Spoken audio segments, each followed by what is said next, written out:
Tips para maiwasan natin yung marami tayong gagawin, maraming silsilin, di na tayo mahirapan. Kasi minsan, meron talagang mason na wapakels.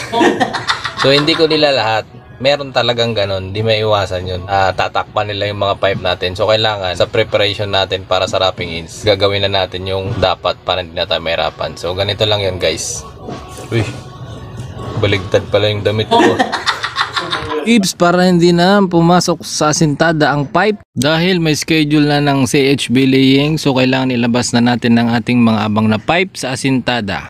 Later on kasi pag natapos na yung asintada, magtitik-tik din tayo dito ng ating utility box. So kailangan ilibre na natin to dahil kung hayaan natin nakatayo tuwid yung pipe, papasok talaga sa asintada. So much better na ilalabas na natin siya doon sa asintada. Kasi minsan hindi rin man natin masisisi yung mason dahil hindi naman nila trabaho yung electrical. So kailangan ayusin na natin yung sa atin. So litsunin na natin yung pipe guys. Tara! Let's go! Ganyan lang mag-prepare ng ating mga abang, no? Para pagdating ng silsilan ay hindi tayo masyadong mahirapan sa pagtiktik, lalo na sa mga outlet, no? Ganyan lang guys. So yun, goods na tayo dyan.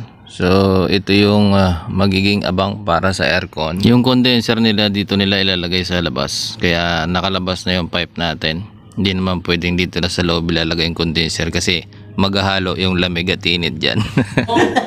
At yung mag-aircon maglalagay pa rin dyan ng outer breaker para doon sa condenser na ipupwesto dyan sa labas. So okay na tayo dyan. Dito tayo sa kabila. So at dahil firewall to, kaya this is ang ilalagay nila rito. So ito yung tansi para sa motherboard, no? Ng tansi para sa hollow block. So nilabas ko na yung pipe dyan para hindi na tayo mahirapan magtiktik kasi di sa yan, so medyo makapal ang tiktikin. So ganun lang guys, kailangan may preparation tayo para sa wrapping ins para hindi na tayo mahirapan sa mga silisili natin, no?